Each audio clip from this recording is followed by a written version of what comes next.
From Governor's Comedy Club in Levittown, this is Sports Bash, presented by TicketBash.com. TicketBash.com, where memories are made affordable and where you'll never pay a service fee. Sports Bash is also presented by the Ryan Anthony Head Start Fund, a group of like-minded individuals trying to raise awareness to our future generations of all possibilities of success other than just college. For more information, visit www.lookwhomadeit.org. Sports Bash is brought to you by the Embassy Diner, located at 4280 Hempstead Turnpike in Bethpage. Every customer is considered family at the Embassy Diner. Mention Sports Bash, get a free dessert with your meal. And our information is that the Embassy Diner will be making a delivery, once again, to Sports Bash at some point during the show. Sports Bash is also brought to you by Living Legends Memorabilia and Collectibles in Rockville Center, Long Island's go-to store for sports, entertainment, and political memorabilia since 1996. They're also available for charity auctions. Mention Sports Bash when you come in and get a free autographed photo. Give Warren a call at 516-826-4000. Stay tuned later in the show to find out about the Living Legends item of the week. By Bearcat Billing Service, your trusted partner in medical billing. Experience the Bearcat way, personal, professional, and tailored to your needs. Give Gary a call at 516-796-2400 and tell him Sports Bash sent you. By the Marty Lyons Foundation, the official charity of Sports Bash Media. For more information, go to martylyonsfoundation.org. And by Collaborate Studios, a content marketing production facility. For more info, call them at 516-509-8277. Well, hi again, everyone, and welcome to this Thursday edition of Sports Bash. I'm Peter Schwartz. 516-465-3990 is the number to call if you want to call in and talk about the Jets and the Giants. The NFL playoffs are coming up. We can talk Knicks, baseball, whatever you want. 516-465-3990 is the number to call. And make sure you're subscribing to Govs Comedy Club podcast and Sports Bash Media on YouTube and following along on Facebook and Instagram. Later in the show, we're going to play Stump the Wiz. We'll take a look at this week in sports history, and we'll check out the Sports Bash Media poll question of the day. As I mentioned on Tuesday, a few weeks ago, we had the first ever FOP on the show, and we call it FOP, Friends of Peter. So once in a while, I will invite a friend in the business, somewhat in the business, in the industry, related to sports, sports fan, whatever it is. If they're a friend of mine, they're a friend of the show, and we'll invite that person in to spend the hour as my co-host. We had Amy McGorry from News 12 came in a few weeks ago to do the show, and it was fantastic. So if it worked once, it'll work again. It'll work multiple times. So you notice I'm decked out in Jet stuff. It's not because I'm proud of the way the Jets season ended, but it's because we're going to have a Jets-themed show. I want to welcome in the latest FOP, friend of Peter, from Winters Brothers, Sean Winters, and a member of the Jets Fans Hall of Fame. Good to see you, my friend. Thanks for coming by. Very good to see you. I'm glad I'm here. I heard from little birdies told me last night and over the last couple of days that you were a little nervous about coming in and doing this. A little bit. I'm not really a public speaker, but I'm sure I can figure it out. But, you know your Jets. Yes, and we could talk Jets. And I said, don't worry. Just like Amy McGorry from News 12, she was like ridiculously nervous. Like, she's on the air, on TV. and she's on television, and and I said, "What are you nervous about? You're going to sit with a friend and talk about stuff for an hour." So I said the same thing to you. Like, we could probably talk on the phone for an hour. Yep. So all we're doing is talking in front of millions of people right now. Not quite millions of people, but you get the idea. Good. So if you know Sean, like I know Sean, 516-465-3990, the number to call. We'll talk Jets. We'll get Sean's opinion on the playoffs and what's going on with the Giants too a little bit later on. But before we get into the Jets season, I like to think of myself, and people say, we don't know any bigger Jet fan than you. There's got to be bigger Jet fans than me. And when I met you, when we were first connected last season, and obviously knowing who you were over the last few years, I mean, I can't think of a bigger, more prominent Jet fan. Well, Fireman Ed might disagree, but you've been a huge Jets fan for a long time. And when people ask me, what made you do it? My dad was a Giant fan. I tell the story all the time. My dad took me to a Jet game, my first NFL game, and that's how I became a Jet fan.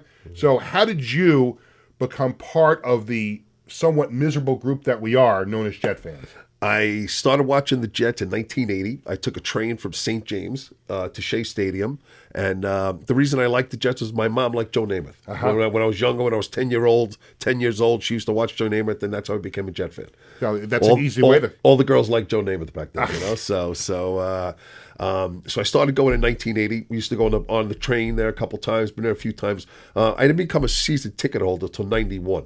Okay. So I'm a season ticket holder since 91, and I'm tailgating since 91. 34 years. Wow, that's 34 years. 34 years. 91 was a special year because that was actually, it's funny, that's another thing. That was my first year as a 10-year run of being a season ticket holder, and it ended, at least the regular season-wise, with that miracle in Miami when Raul Allegre kicked the field goal. I was in Miami for that game. You down for that game? And I swear, 44 seconds left when Marino throws the touchdown pass, and now the Jets are trailing. And I'm not worried so much about the fact that they lost the game because I was used to it by that point. Which is a sad state that we have to say that. Right. So, but I was more concerned about the shuttle bus ride back to the satellite parking lot to get to the car. And I said to my brother, who I was with, I'm like, "What? That bus ride now is going to absolutely suck."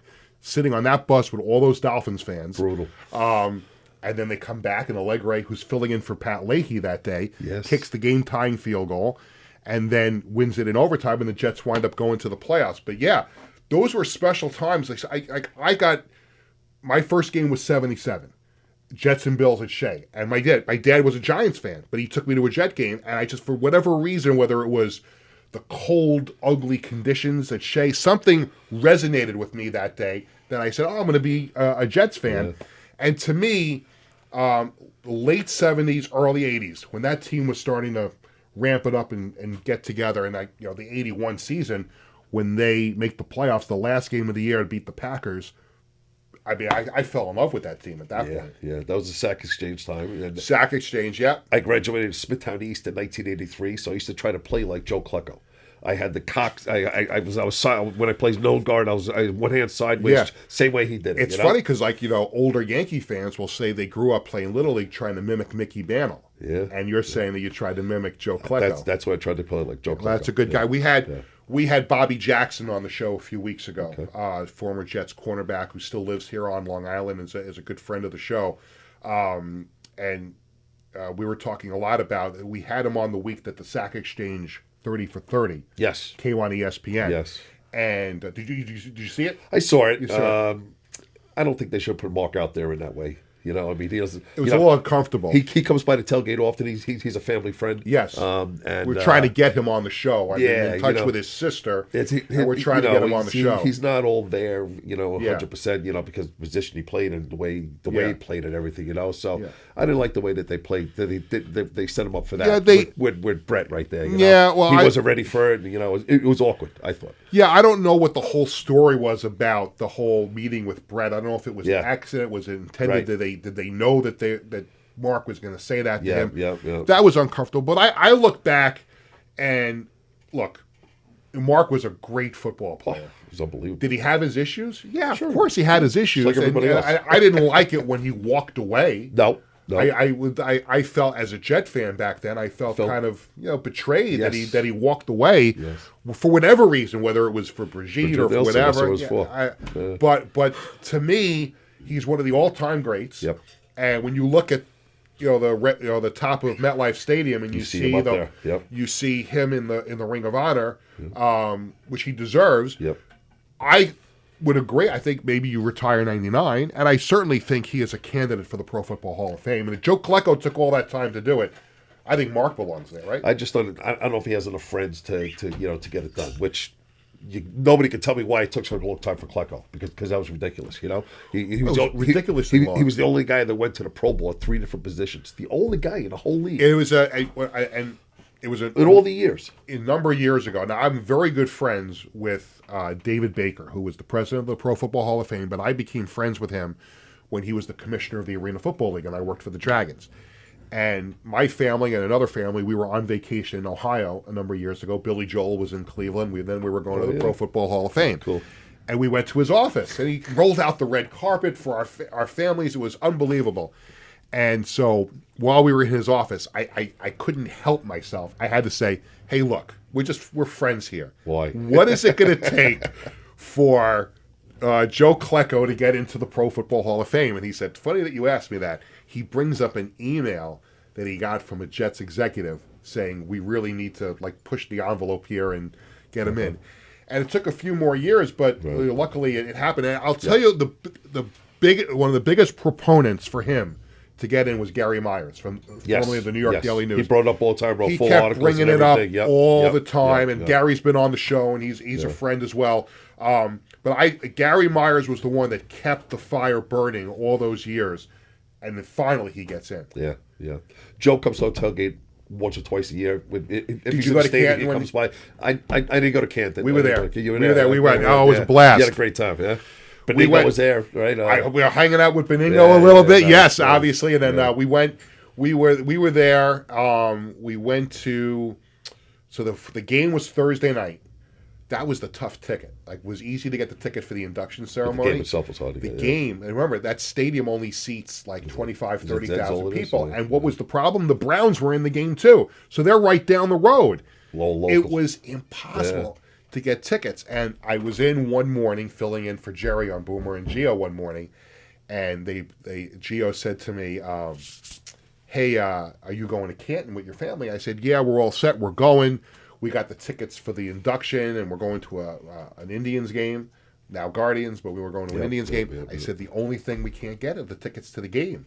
And Gio looks over at Boomer and goes, can you help out a friend here? He made a phone call, and we got tickets for the game. Yeah, nice. So, Good. But that was great. And I brought the Rivas jersey with me, too, because he went in also. He got fat, huh? But it was... Darrell Rivas ate Darrell Rivas. No, it was funny. I was taken back. I was taken back big time. Yeah. And I love Darrell. We actually share a birthday of July 14th. Oh, really? Man. Yes, we do. I didn't mean that to be harmful to him, but I think he would even admit. Ever. Yeah, I didn't mean it negative Yeah. at all. But I was taken by surprise when I saw it. Yeah. But it was a sea of green when Joe was talking. Yep.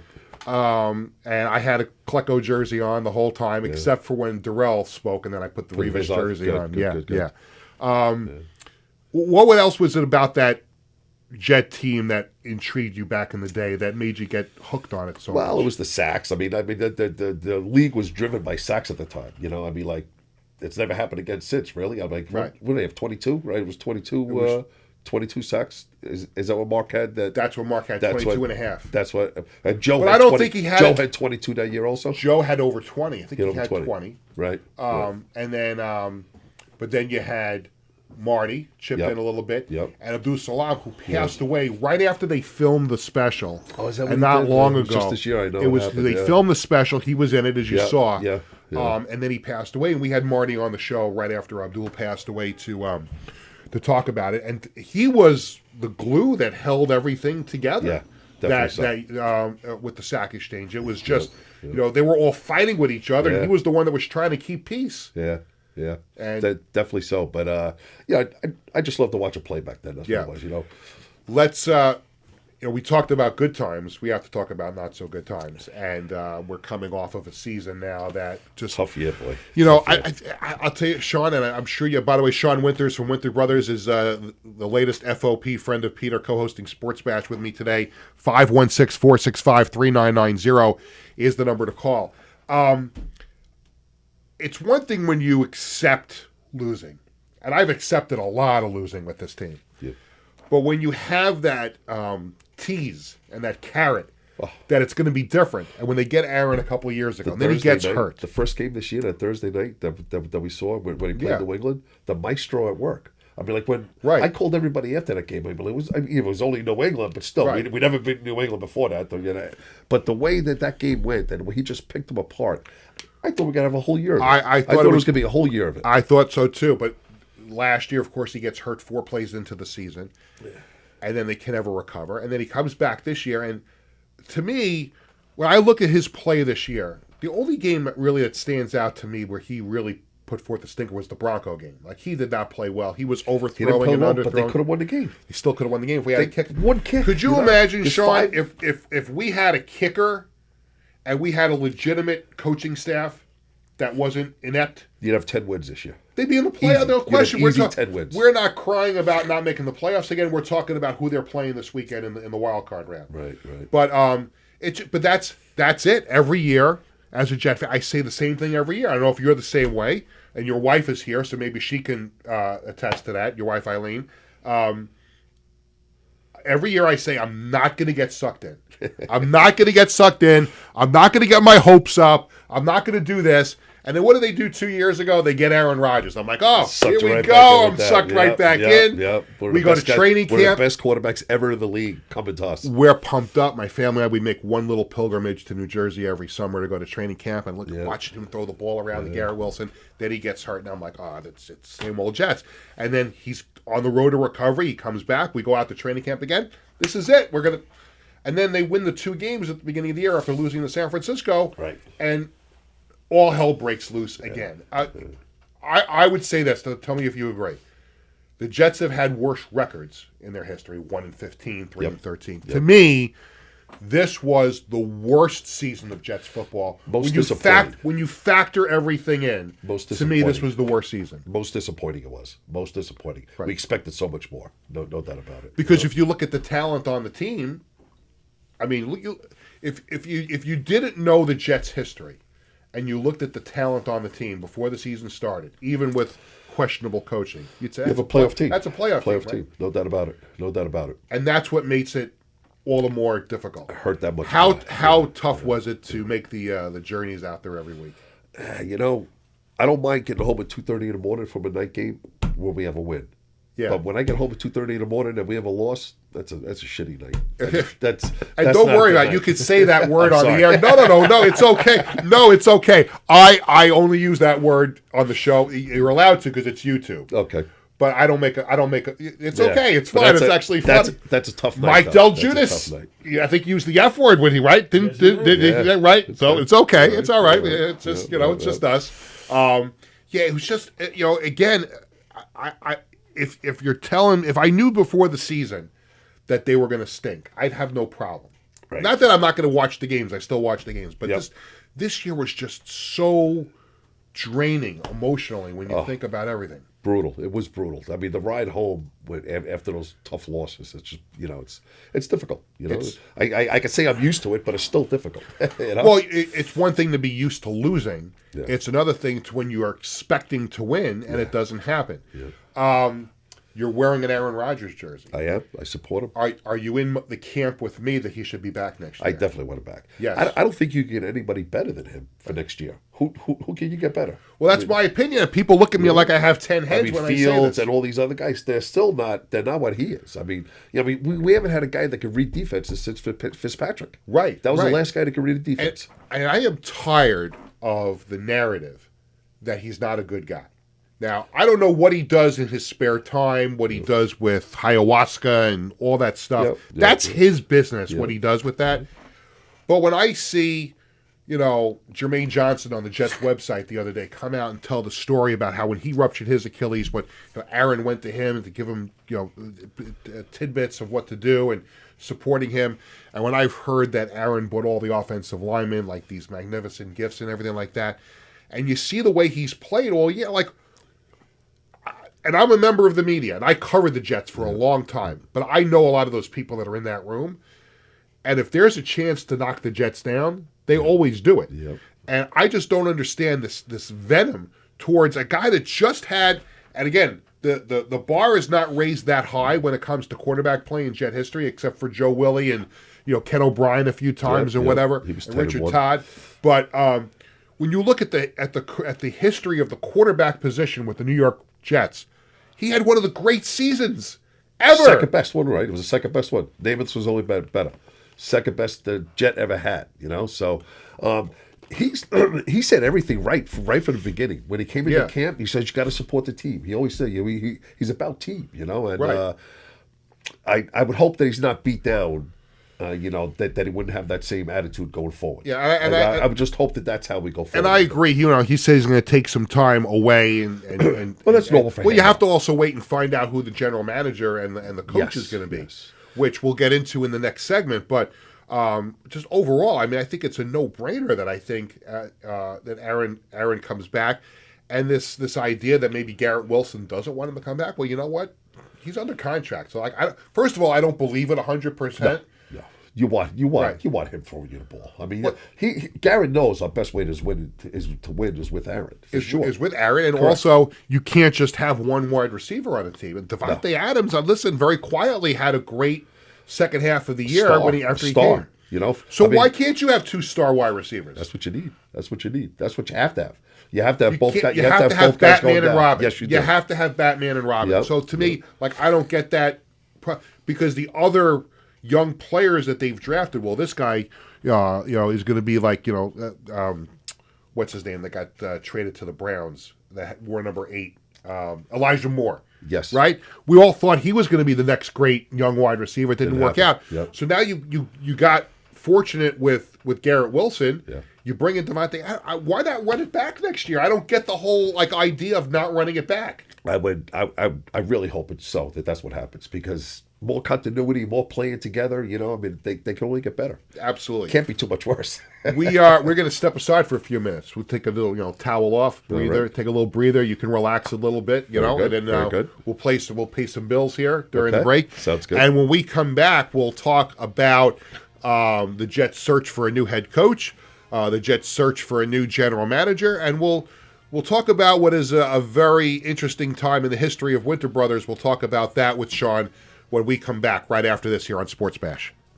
Hi, I'm Peter Schwartz. And I'm Vinny Tickets. We want to take a moment to talk about our fantastic sponsor, the Embassy Diner. Embassy Diner has been a beloved staple in the restaurant industry for over 50 years.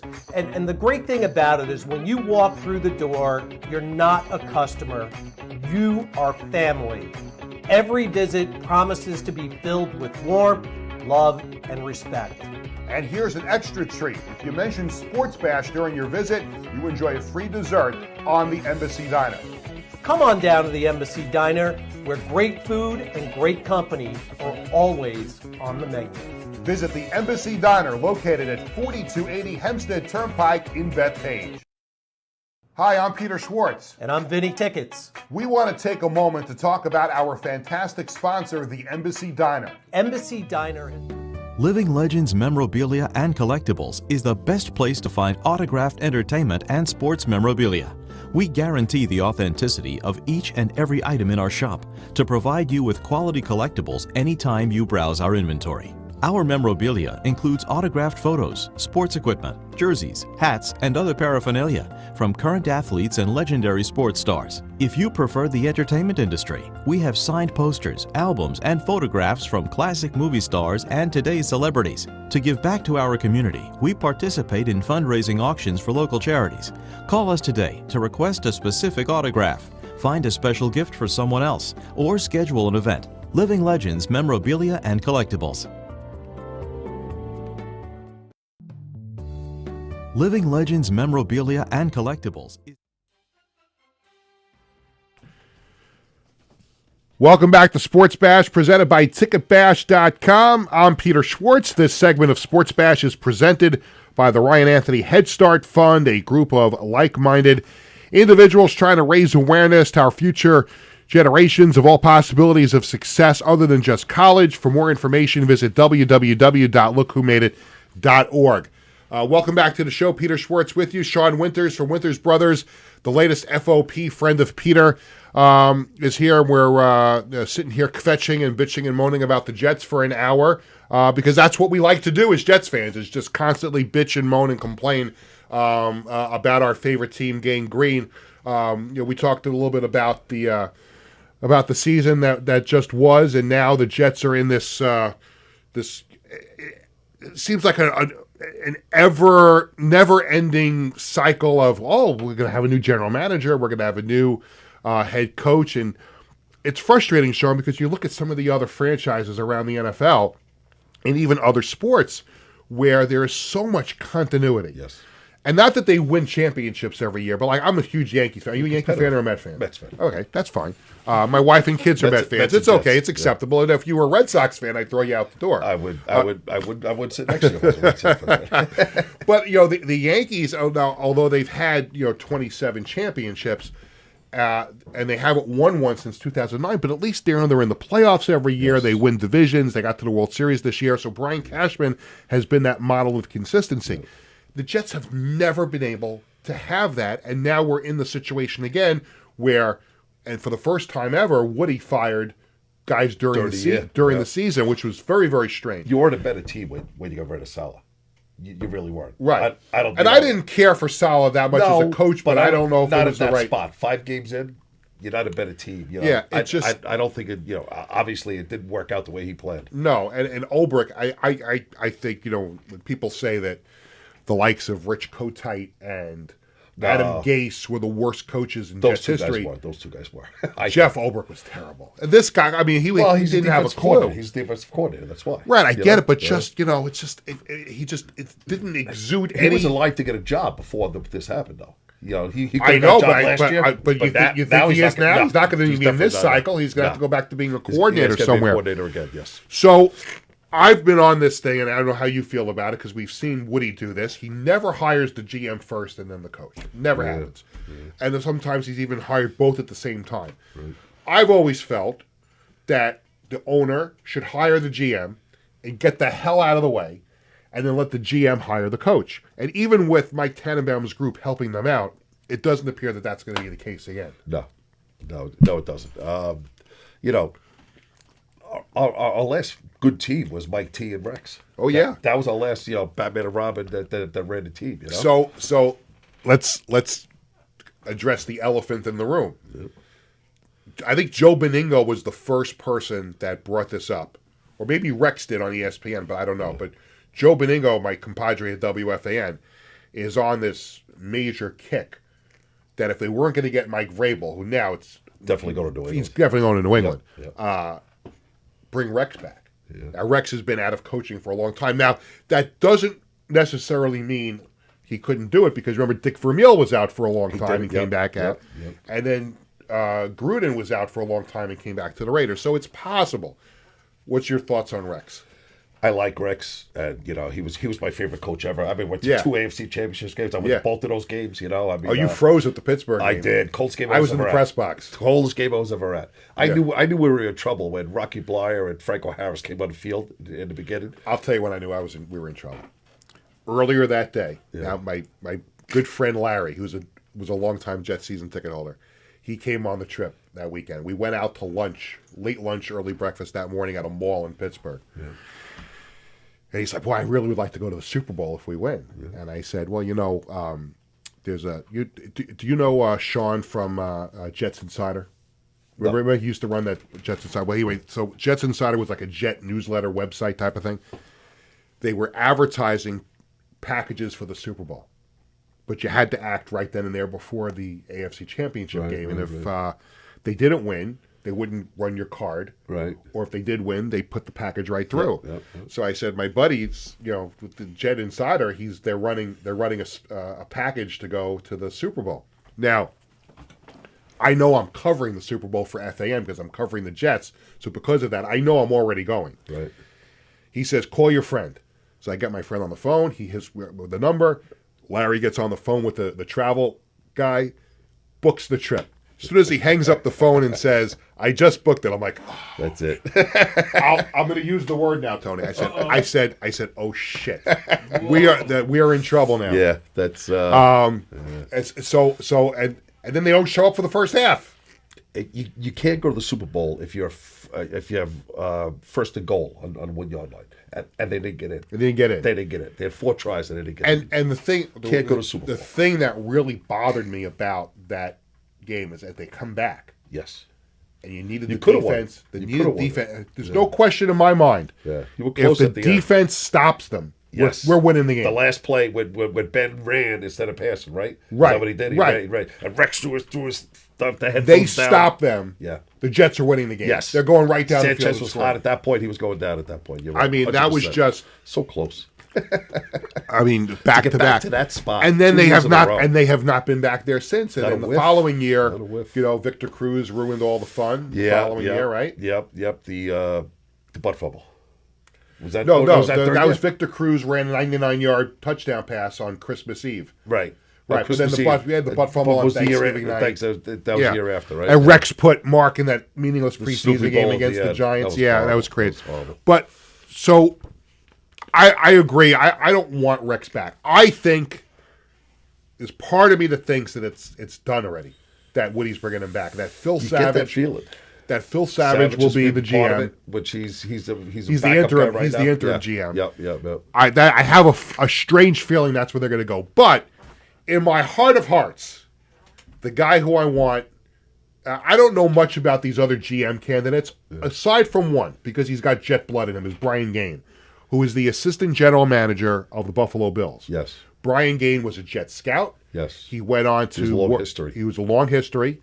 He went on to be the GM of the Texans, I think, and then went to the Dolphins. So he's a really good football guy, and I got to know him my first run covering the Jets for ESPN Radio. He was a Jet scout.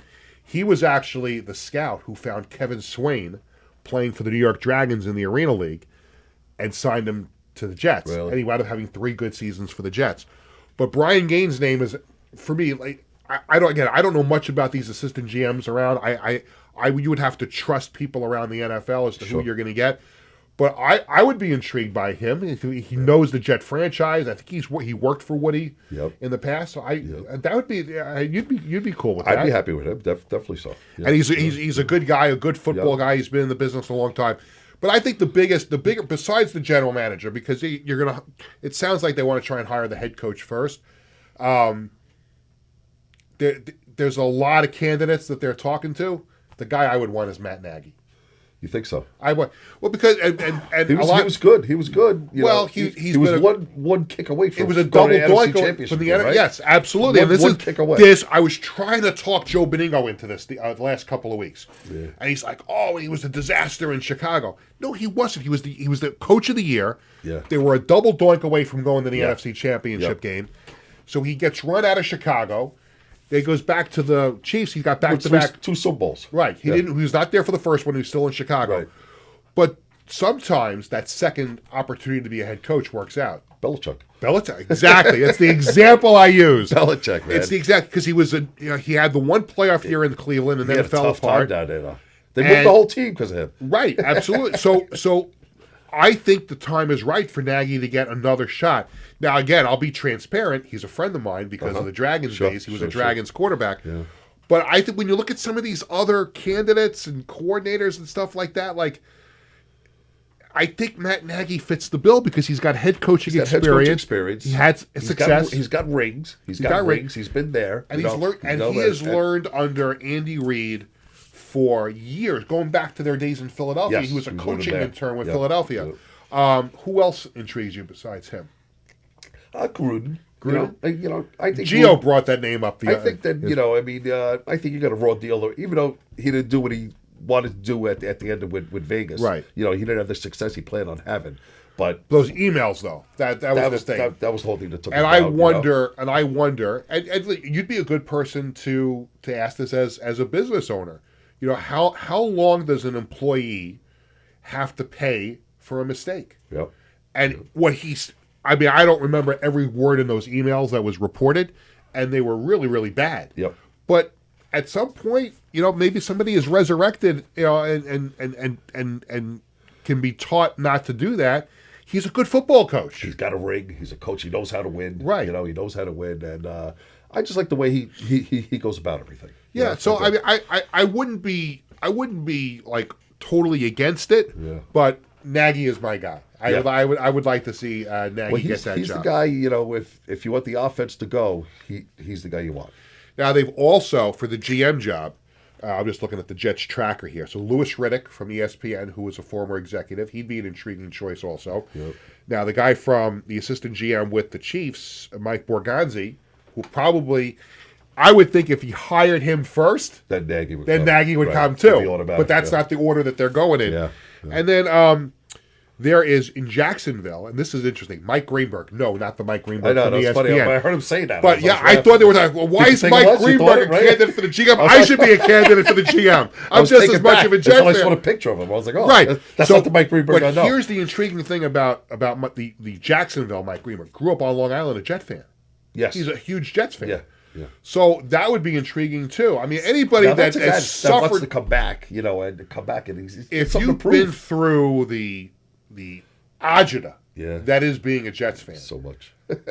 So that would be interesting. But again, I hope we find out sooner or later, because the longer this drags out, the less time that the new regime will have to kind of try and put things in place. And I think everything's going to start happening, so it's got to get done. And you want to get it done because you want Aaron Rodgers to be able to make a decision if he wants to come back. Yeah. And you also want, listen, it's got to be a two-way street too, because the new GM and the coach may or may not want Aaron to come back. No. It's all up in the air, which is it's difficult, very difficult time right now. Yeah, it's rough. no direction at all. No direction. You get a couple of guys you spoke about, but that's it. Yeah, it's not the Jets, but what were your thoughts on the Giants this year? Tough year for them. Yeah. I mean they've been to Super Bowls. So it's been a while since they've been there. My father is. I said this on the show a couple of weeks ago. I think it was, and a few times I think, and Tony will attest to this that I mentioned it. My father is looking down from heaven and laughing his ass off at me. He's a Giants fan. Well, he was a Giants fan, yeah. But I told you the mistake he made was he brought me to a Jet the game game for my you first said, NFL game. And for those who heard the story before, I apologize for sounding like a broken record, but there was a Yankee game that I won. My dad was a huge Yankee fan, and I took that from him as well. I didn't defy him with that.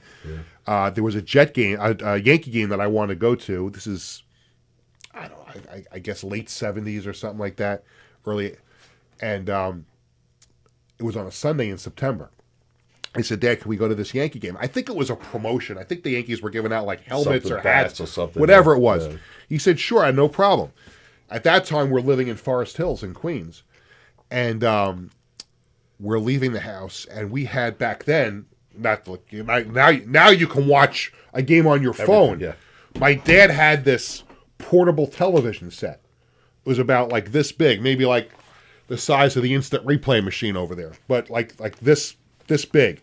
And he takes it with us in the car to go to Yankee Stadium. I said, Dad, what are you doing? He goes, what are you bringing the TV for? He goes, it's opening day of the NFL season. I want to watch the Giant game. I'm like, Dad, we're going to the Yankee game. He goes, it's opening day. So that's how big of a Giant fan my father was. Yeah. But he took me to the Jet game. I became a Jet fan. And I'm like, and I say, he's looking down and laughing his ass off. Sean, I could have had 4 Super Bowls. Yep. Could have been 4 parades. 4 parades? Oh, listen, well, look, I've been thank God I'm a Yankee fan, too. So I've seen a few, don't you? I've seen I was actually in the media float for a parade. Oh, the really? 98 parade. Wow. I was cool. in the media float. Wow. I got hit in the head with a bottle. Yeah, huh? Yeah. That's a good. A plastic bottle that was empty. That's a good thing. But that's okay. That's a good thing. So the Giants are bringing Daboll and Shane back. Yes. And a lot of Giant fans are not happy about that. Whatever they say, nobody's going to be happy. It's always back and forth. So well, you're never going to make everybody happy. You're never going to make everybody happy. But, who's going to play quarterback there? Where are they going to get it? Is it Justin Fields they're talking about, or Kirk Cousins? Or he was horrible, wasn't he? I mean, he started out good, but he was bad. But now see, there's going to be a domino effect here, because now what happens? You're the Vikings. You drafted J.J. McCarthy. Yep. Who could ever have thought that Darnold was going to play like this? How do you let him walk out the building? You can't let him walk out. Did they trade J.J. McCarthy? And maybe that's Giants where the might be Giants. interested in them. Yeah, I don't know. I'm not sure. But you got to see how far he goes. He might win. If he wins, you're definitely not letting him go. I know. If he goes to the NFC Championship game, you definitely not let him go. But Vikings are a little weird with that, though. We'll ask Wiz when he comes on the next segment. He's a big Falcons fan. Okay. And Kirk Cousins was a little bit of a disappointment, I think. It was a but good at start. least you got a good future with start. Penix. We'll talk about it in the next segment. But at least you have a quarterback for the future there. But I think for the Giants, obviously, it's all about the quarterback. I mean, they've got some good players on that team too. Yep. They I get don't better think with the line. You got the big guy to get there now. Dexter Played well. Yep. But Drew Lock came on at the end of the year, and he played good in a couple of those games. I just don't know if they can. He's they still can't- not the answer, though. No, he's not the answer. And it'll be interesting to see if the Vikings shop J.J. McCarthy. I'm not sure if that's going to happen. That's tough to do, right? I mean, that's first round pick. First round pick. How do you let, what do you let coming go off an for? injury. Yeah, coming off an injury. Yeah. Right. So yeah. how high is that Yeah. trade value going to be? Right. What about the guy from Florida State for us, for the Jets? The guy that got Jordan hurt? Travis. Yes. See, now Sean, I'm glad you brought him up because I brought him up to other people. He's a guy who really intrigues me, and I would have loved to He have hit seen 20 touchdowns before he got hurt. before he 24 got hurt. touchdowns, yeah. I would have loved to have seen him get into a game this year, but he just wasn't medically cleared to play. Yeah, no, he had such a severe injury that really, it's 2 years to come back from it.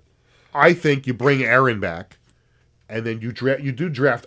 Not first day, but I think at some point during the draft you draft a quarterback because you want to try and maybe have another project. Yep. But I hope he is ready to play in training camp next year, and we can see him in a preseason game. Yeah, yeah.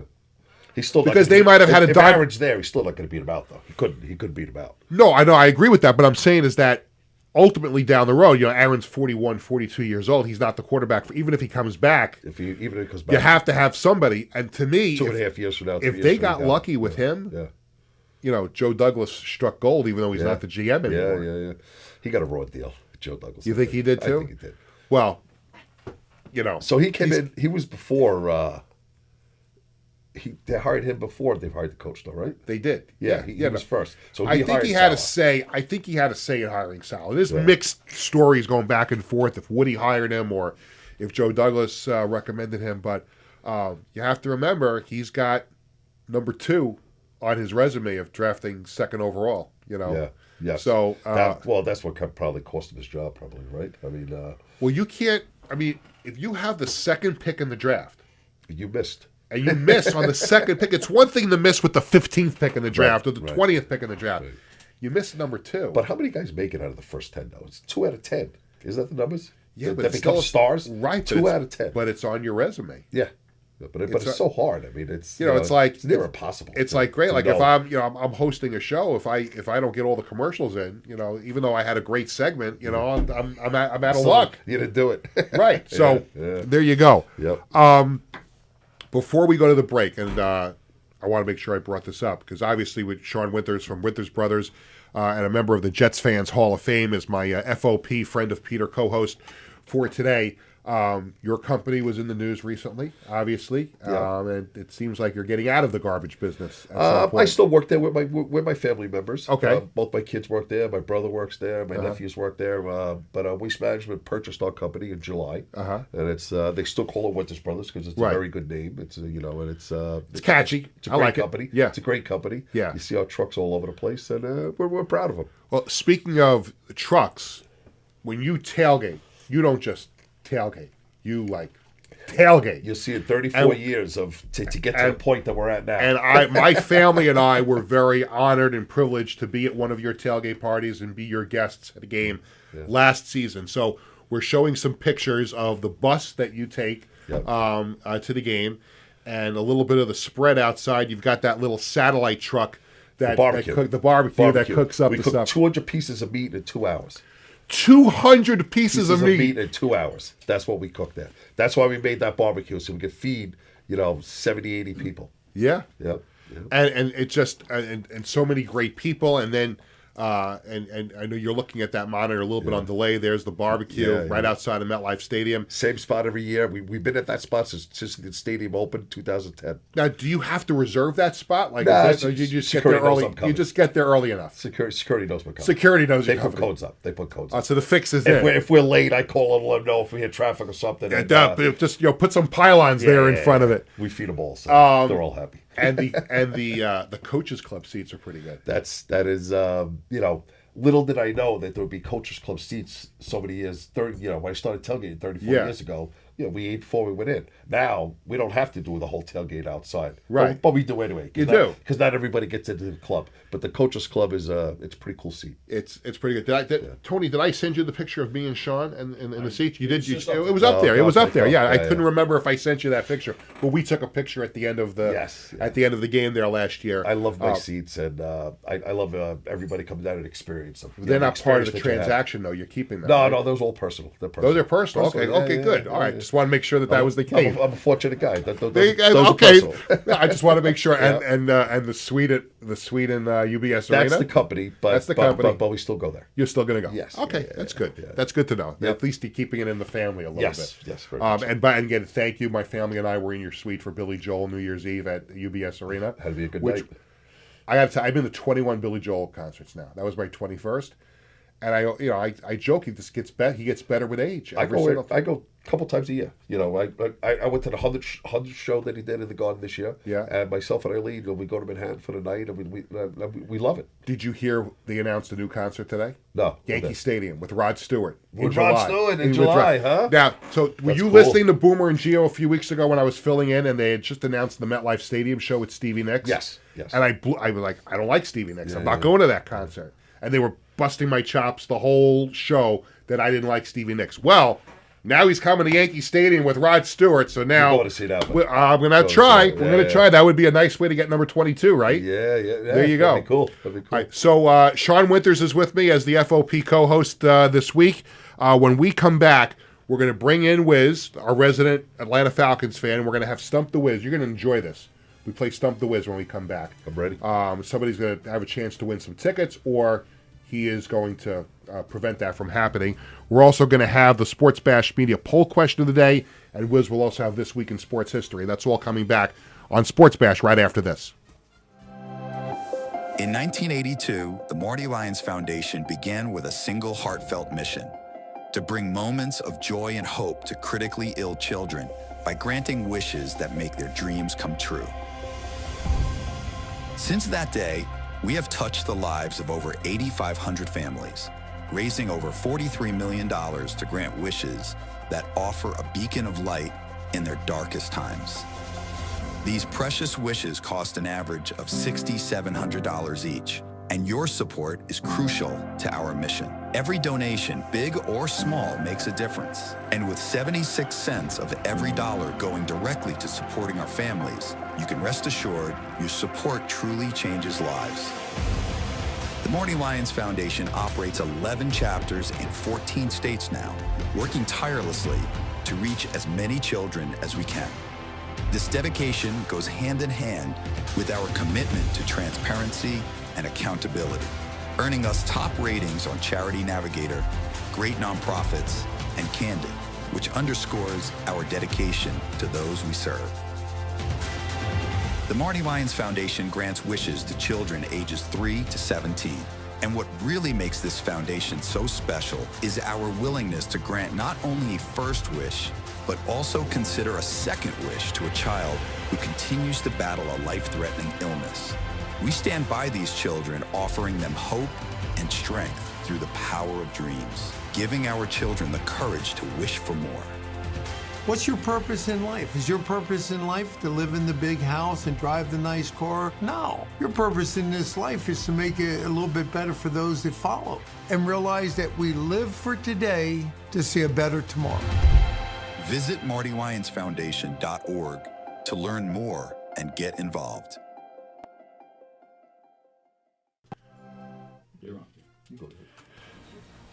Welcome back to Sports Bash, presented by TicketBash.com. 516-465-3990 is the number to call here on Sports Bash. Peter Schwartz with you. We have Sean Winters from Winters Brothers as the FOP co-host of the day, of the week. Well, we're going to do this from time to time, and when we had Amy McGrory on a couple of weeks ago, there was such a great response to it that people started emailing me and messaging me, who's next? And said, I think I know who I want next. And now from this, I'm sure there's going to be people that are going to reach out and want to be a part of this. But you're having fun. I know you were a little nervous, but it's fun. It's just like talking to a friend for an hour. That's the whole concept of FOP. Yeah, okay, I like it. Before we get to Wiz with Stump the Wiz, and he's waiting patiently, this came up in conversation with my wife Cheryl. Her best friend is Jean Marie Mullen, and her husband Matt, and their son Brian. So affectionately, he is my wife and I's nephew because best friends with my wife, Jean Marie is. And it came up in conversation that when Brian played Pee Wee football back, 2009, 2010 for the Smithtown Bulls, right? Yeah. You were one of the coaches on the team, right? The assistant coach. So she went into the archive and found some old pictures, team pictures, and then you actually also had a game. The kids played a game at MetLife Stadium, Giant Stadium, at Giant Stadium, at halftime of the game at Giant Stadium. And you took the bus there, the jet bus. Yeah. Well, I've taken the kids there before, but for that halftime game, the Jets actually sent a bus for us. They did. They gave us 50 tickets for the parents. Okay. And they sent a big 55-person bus. There's one of them up there right now. Yeah, that's Brian right there. Look at that. Wow. Wow. And there's the 2010. Well, we're looking at it on the big monitor, a little bit delayed, but yeah, there's Brian is 88 there in that picture. And so much fun. And look at that walking off the field there at Giant Stadium. That's pretty cool. I tell you what, every time I see pictures, I miss Giant Stadium, even though it was very, very difficult to drive in and see that big blue Giant Stadium sign. I do miss Giant Stadium. But how about that? You like that one? That's cool. That's very cool. That's the bus they sent us. I see the buses. The classic coach. Yeah. That's cool. That's our bus. And there's your bus. And they're from the tailgate party. So I used to take the kids to the PIL games in that bus also. Oh, really? I would take the kids to the PIL games. Wow. And it was funny because we'd meet at a normal spot where we'd meet in the morning, and then I'd take all the kids. And the day that we came to the Jet game, my family and I, as your guests, we didn't come on the bus, but I went on to see the bus. Yeah, it's an impressive bus. It's pretty cool. It's an impressive bus. It's actually our third one. Our first one was in '98. It was 8 people. It was an old town of Smithtown bus that I got at an auction. Our second one was 24 people. It was nicer. It was painted nicer. Had air conditioner. It was nice. But then in 2010, I ordered this bus brand new. And I ordered it the way you see. To your specifications. The way I wanted it. I used to order all of our trucks at work, so I know how to order stuff. And I knew what I wanted. I want a satellite TV. I wanted big air conditioners. I wanted black leather seats. And a place in the back to put our couch. And a big music system. It's good to be the king, right? It is. There you go. It's good to be the king. I say that too often. Does your wife get sick of you saying that? Maybe. Yes. Yeah. She's nodding. Yeah. It is good to be king now. Well, I told you we were going to do this.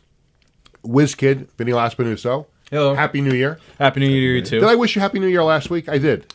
Happy New Year again. Happy New Year again. So we do this thing called Stump the Wiz. We're going to give Wiz 2 minutes on the clock with the Jeopardy theme playing in the background. You won't be able to hear it in the headphones, but trust me, it's playing because Tony is the king over there, and he will play it. We have people send in a sports trivia question, and he has 2 minutes to answer the question. If he does not answer the question and he gets stumped, the winner gets a prize.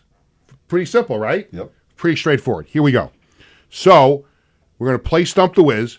The winner is going to get, if they stump the Wiz, 2 tickets to see the Islanders take on the Ottawa Senators next Tuesday, January 14th at UBS Arena, courtesy of Ticketbash.com. I should also mention that the segment is also presented by the Ryan Anthony Head Start Fund, which, by the way, I met some of your compadres at the Ryan Anthony meeting last night, the Head Start meeting. I met Will Flower. Yep. Good guy, Will. And Steve Soucy. And Steve Soucy Steve spoke gave about a great presentation. Yes. Yeah, they both know what they're talking about. They certainly did. Yeah.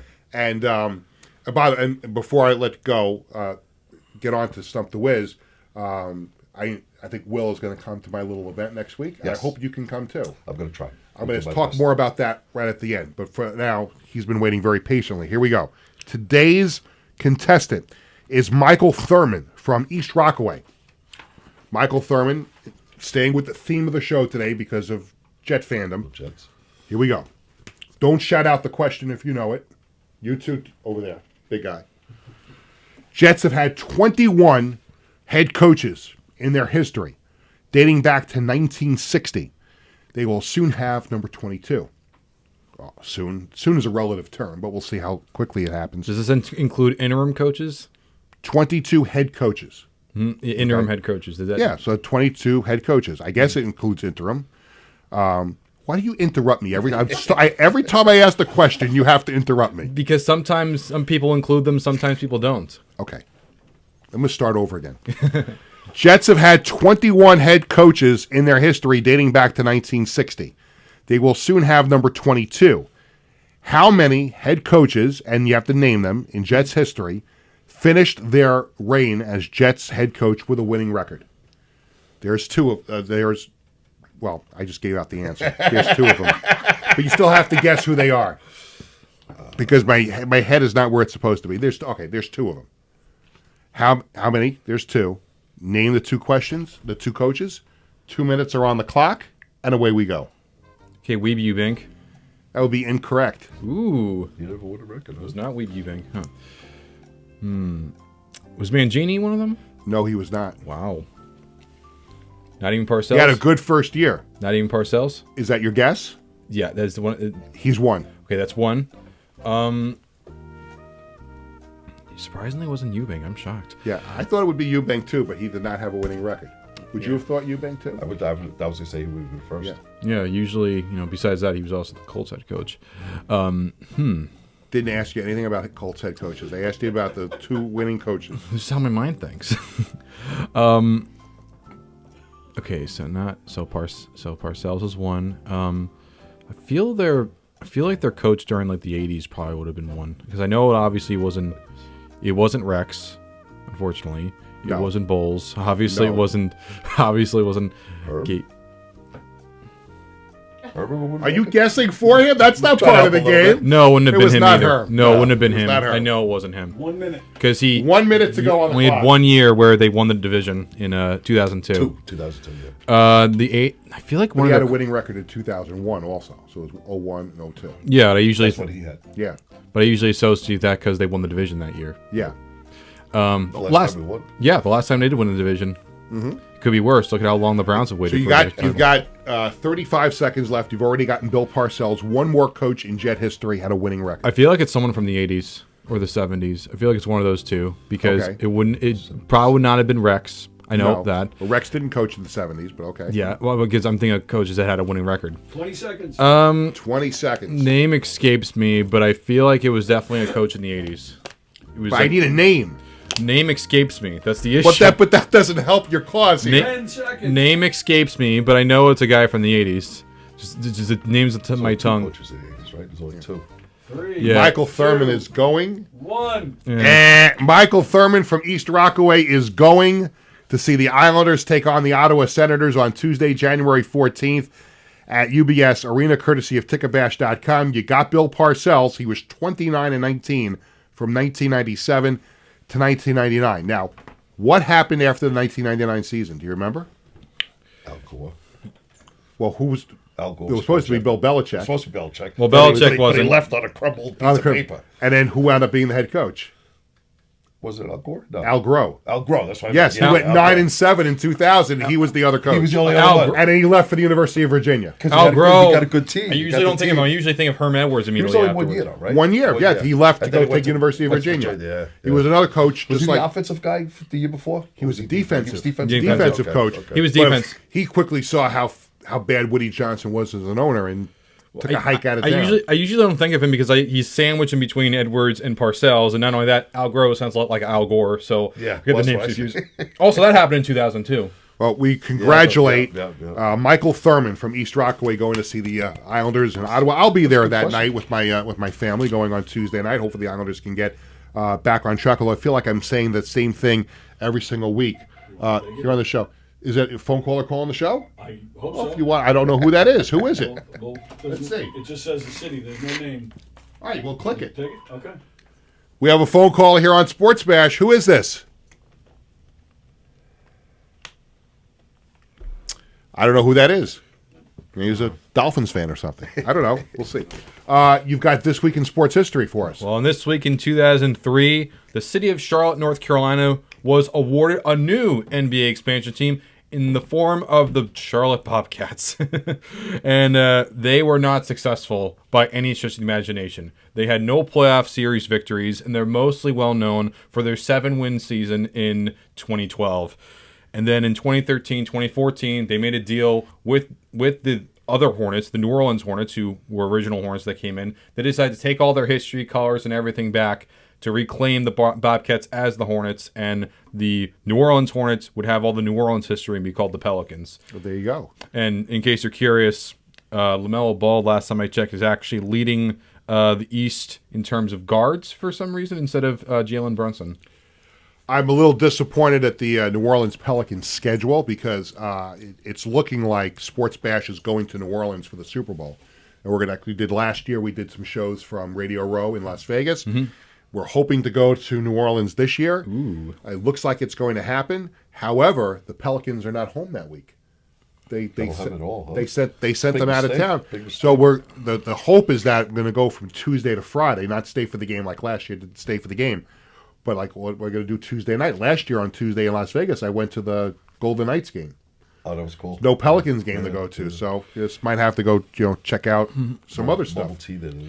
New Orleans. Lots of stuff in New Orleans, and I can understand why the Pelicans want to, like, I mean, granted, it could be the NBA saying, hey. Yeah, but they should have consulted me if they knew I was coming. They could have had a home game. Like, I need another sporting event while I'm there. I mean, to be fair, the Pelicans are not the Golden Knights in terms of, success, but at the same time, it's still fun to go to a game. It is time for the Sports Bash Media poll question of the day. Again, it'll be Jets related. Sean, we post a new poll question every weekday on the Sports Bash Media X/Twitter page. Today's question, and by the way, the poll question is brought to you by Living Legends, and we're going to look at the Walt Frazier autographed basketball first. That is the item of the week from Living Legends, a Walt Frazier autographed basketball. So check out, give Warren a call at 516-826-4000. Today's question, other than Super Bowl III, what is the greatest moment in Jets history? We give 4 choices. Jets clinched the playoffs in 1981 when they beat the Packers the last game of the season. I was there with my uncle, freezing at Shea. Raul Allegre's field goal in 1991 in Miami to make the playoffs. Jets clinched the playoff spot in 2002, the division, when they had to have the Dolphins lose and then the Jets beat the Packers. Or Jets beat the Patriots in the 2010 playoffs. Or you can comment with your own choice separately. Let's go around the room. Beat it in New England. In the playoffs in 2010. Game, yeah. I have to tell you, I think for me, biggest spot. For me, I think because of the atmosphere and my fear of going back to my car, I think being at the Allegre field goal game is my favorite. That and beating Green Bay in 81 to make the playoffs. Yeah. Wiz, you're not a Jet fan, but I'm going to give a comment answer because I'm going to show my own bias. Probably the fact that both Rivas and Klecko made the Hall of Fame in 2023. Yes. That's a good choice, actually. That was good. I know, of course, being someone who is into Hall of Fames going back to the 1800s is, of course, I'm going to choose an answer that's Hall of Fame stuff. But hey, to me, I think that's the Jets' real Super Bowl. In my opinion, that's a Super Bowl for the Jets. Tony, you want to chime in with your choice? Great moment. I'll actually go with 81. You go with 81? Yep. That's a good choice, right? Yeah, I'm a big Met fan, so I started watching the Jets because they were playing at Shea, and I remember that well. Yeah. All right, that's good. So you go to Sports Bash Media X/Twitter and give us an answer. Before we say goodbye, I would be remiss if I didn't ask you about one of the other great things your family does, and that is the Winter Center for Autism. And I think I told you this, but I do public address announcing for the Suffolk County Sheriff's Office hockey team. So whenever they have a charity hockey game, I'm the PA announcer. Yep. And last year there was a game at Clark Gillies Arena in Dix Hills where the Winter Center for Autism was the beneficiary of the proceeds for the game. So for those who are not familiar with it, tell us a little bit about that and the history of it and what you guys do. The Winter Center for Autism is about 2.5 years old, and it was started by my brother Joe and my sister-in-law Shelley. My nephew Sean Patrick Winters, he's 30 years old now. He was born with autism. And there's plenty of programs for the kids when they're kids, through schools and everything. Like, everybody takes care of them. But there's nothing really out there for adults with autism. Once they're stuck with their parents, and the parents have to take care of them, which is okay, but that's what parents do. But we try to teach about 35 people a day go to the center, and we teach them how to. We set up a hotel room, and we teach them how to make hotel rooms. We set up a table for food for a restaurant, and we teach them how to set tables. We give them life skills to go out in the public and get jobs. And then we bring them this. And since we started it, many companies have come to us. Like Winters Brothers has about 15 autistic people working in the office, and the stuff that they can do. Mm-hmm. They have handlers there also and everything. There's all different degrees and everything. But it's really there's over 100 people out there since we started it that have got jobs out in the public right now where they didn't have jobs before. And it was important to my family that we stayed with that. It was my brother's vision. My brother passed away in 21 of COVID, and he started it, and we finished it, and it's been a successful operation. That's awesome. You guys do great work, and if there's ever anything we can do here at Sports Bash to promote the Winter Center for Autism, you know how to reach me. I appreciate that. You know how to reach me. Thank So you. before we say goodbye, and I brought this up the other day, so for those who follow me and know me, arguably, and not even arguably in my mind, the best job I ever had in my life was working the 8 years for the New York Dragons of the Arena Football League. I miss it to this day, but I'm very excited that Arena Football is coming back to Nassau Coliseum starting in June in the brand new Entertainment Football Association. They're going to play an 8-game season starting in June, and they'll play their home games at Nassau Coliseum, 4 home games. Next Wednesday, we're going to launch the team. I was hired as a consultant for the first month. And we're going to launch the team at a big event next Wednesday, which you are cordially invited to come to. Yes. So Andre Reed, former Bill Hall of Famer, is the commissioner of the league. So he'll be there. And I am really, really excited about this. I know I'm going to have some sort of role in the league, in the team going forward. But did you ever go to Dragons games back in the day? Many. They were great, weren't they? A lot of fun. A lot of fun. Kids were small, something to do. It was nice. It was, a friend of mine had a box up top, and we went a few times. There was the first year of the Dragons, they scored 99 points in one game. Wow, that would be exciting. So it was 92 to whatever it was, and the backup quarterback was in, and he wasn't supposed to throw the ball. So it was some kind of a mix-up in signals because our coach didn't want to upstage the other coach. Yeah. So he was the backup quarterback, and he throws a touchdown pass with like seconds to go in the game. Now it goes to 98 on the scoreboard.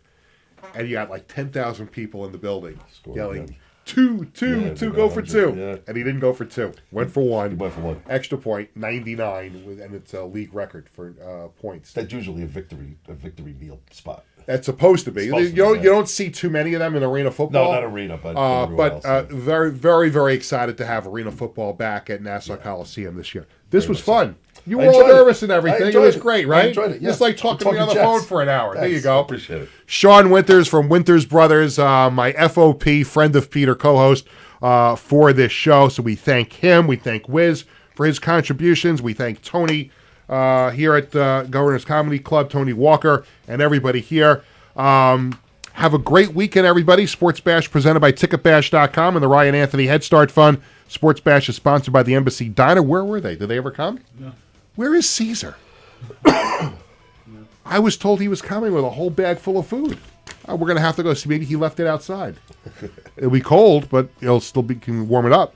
Sports Bash sponsored by the Embassy Diner in Bethpage, by Living Legends Memorabilia in Rockville Center, by Bearcat Building Service, the Marty Lyons Foundation, and Collaborate Studios. For our entire crew, this is Peter Schwartz saying thank you for watching and listening. Sports Bash returns Tuesday at 1 o'clock. Have a great weekend, everybody, and let's hope the Jets have a coach and GM soon. Thank you.